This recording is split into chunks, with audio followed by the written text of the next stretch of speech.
Di balik gegap gempita ribuan supporter yang memadati SUGBK, ada luka mendalam yang tak bisa ditutupi. Garuda Muda gagal mempersembahkan trofi di rumah sendiri. Namun yang lebih menyakitkan, bukan soal hasil akhir melainkan kritik tajam dari sang legenda. Siapa yang disorot dan apa makna kegagalan ini bagi masa depan sepak bola Indonesia? Ini bukan sekadar soal taktik. Ini tentang arah dan keberanian memilih pemain yang benar-benar pantas. Selamat datang di Cekak Tait, saatnya mengupas fakta tanpa ampun. Kritik pedas legenda usai timnas U23 Indonesia gagal juara ASEAN Cup U23, sebagian nama tak layak dipanggil lagi. Garuda Muda gagal berjaya meskipun turnamen itu dilangsungkan di rumah sendiri. Pada partai final, tim muda merah putih bersua dengan timnas U23 Vietnam. Laga yang berlangsung di Stadion Utama Gelora Bung Karno, Jakarta, tersebut dimenangi oleh yang Golden Star Warriors, Selasa 29 Juli tahun 2025 malam WIB.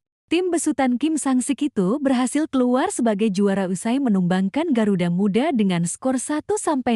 Satu-satunya gol tercipta dari kaki Nguyen Kong Fuong pada menit ke-37. Usut punya usut, laga final ini ternyata disaksikan oleh beberapa legenda timnas. Salah satunya adalah mantan gelandang skuad Garuda, yakni Ruli Nere. Usai laga, pria berusia 68 tahun itu tampak kecewa dengan hasil ini. Bahkan, ia mengatakan bahwa sebagian pemain tak layak dipanggil untuk membela tim muda merah putih di ajang selanjutnya. Ya, saya kira 50%, kata Ruli soal pemain yang pantas dipertahankan. Baginya, ada satu sektor yang harus diperhatikan dan diperbaiki. Sektor lini depan dianggap menjadi titik kelemahan Indonesia pada saat ini. Ia pun mengungkapkan bahwa tumpulnya lini serang membuat pemain lain kasihan.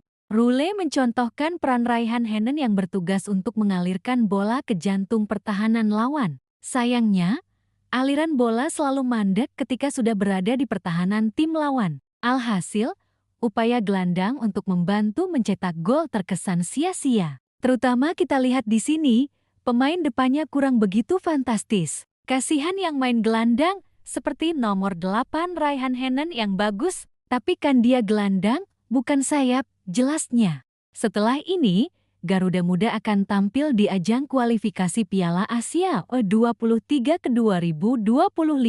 Turnamen itu akan berlangsung pada 39 September tahun 2025.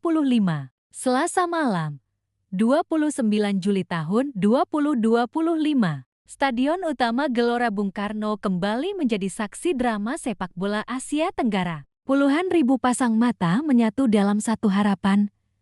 Garuda Muda juara. Setelah perjalanan yang menjanjikan sepanjang ASEAN U23 Mandiri Cup 2025, timnas U23 Indonesia mencapai final. Lawannya, Vietnam, rival klasik yang juga datang dengan generasi emas.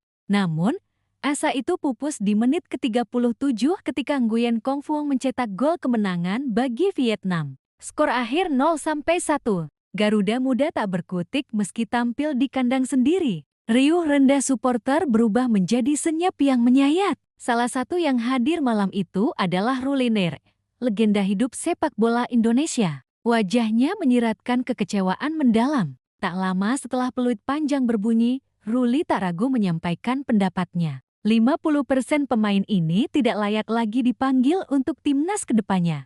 Pernyataan ini menggema, bukan hanya soal kekalahan, tapi tentang kualitas pemain, keputusan pemanggilan, dan arah pembinaan jangka panjang. Ruli, yang dikenal kalem, kali ini bicara tajam. Kritiknya menyasar ke satu titik paling lemah, lini depan. Menurut Ruli Nere, kunci dari kegagalan Garuda Muda ada pada sektor serangan yang mandul. Ia menyoroti bagaimana peran para gelandang terutama Raihan Henen menjadi sia-sia karena buruknya eksekusi di lini depan.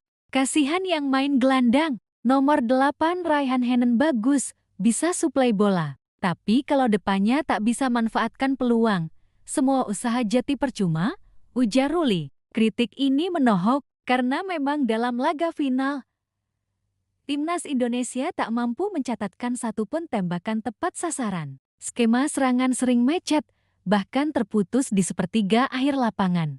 Ucapan Ruli membuka perdebatan besar. Apakah pemilihan pemain Garuda Muda sudah tepat? Mengapa nama-nama seperti Rafael Struijk dan Marcelino Ferdinand tidak dimainkan? Jawabannya datang dari Ketua Umum PSSI, Erick Thohir, yang menyebut bahwa keputusan untuk tidak menurunkan pemain-pemain senior adalah bagian dari proses regenerasi. Sebenarnya Rafael dan Marcelino bisa bermain di sini, tapi kita coba memberanikan diri memberi ruang untuk regenerasi, ujar Erick. Namun, regenerasi tak serta-merta jadi pembenaran untuk performa buruk. Apalagi ketika nama-nama yang diberikan kesempatan justru tak mampu menjawab tantangan. Sepanjang turnamen, Timnas U23 Indonesia memang tampil solid di fase grup dan semifinal. Tapi catatan gol mereka minim, fase grup, 3 gol semifinal. Menang lewat adu penalti setelah skor 0-0 final. Kalah 0-1. Artinya, dalam 3 laga terakhir, Garuda Muda gagal mencetak gol dari permainan terbuka. Ini adalah sinyal yang jelas tentang lemahnya kualitas lini serang. Ruli tak menyebut nama secara eksplisit, namun publik sudah mulai berspekulasi. Beberapa pemain depan yang tampil tidak maksimal jadi sorotan di media sosial dan forum daring. Pemain seperti Muhammad Najamuddin, Hoki Caraka, hingga Jim Kelly-Schroyer mendapat komentar tajam karena minim kontribusi. Bahkan saat lawan bermain bertahan, mereka tampak tanpa ide dan terlalu sering kehilangan bola. Kekalahan ini bukan sekadar soal gagal angkat trofi. Dalam waktu kurang dari 2 bulan, Timnas U23 Indonesia akan tampil di kualifikasi Piala Asia U23 ke 2025. Jika penampilan seperti ini berlanjut, Garuda Muda terancam gagal lolos. Itulah sebabnya, kritik dari Ruli Nerejati penting. Ia menyuarakan kekhawatiran banyak penggemar yang selama ini hanya bisa bersuara lewat media sosial. Jangan sampai yang dipertahankan cuma karena pernah cetak gol di laga uji coba. Konsistensi itu yang dibutuhkan, kata Ruli dalam wawancara lanjutan. Namun, mengganti 50% pemain bukan solusi instan. Perlu sistem seleksi yang transparan, kompetisi internal yang sehat, dan sinergi antara klub dan PSSI.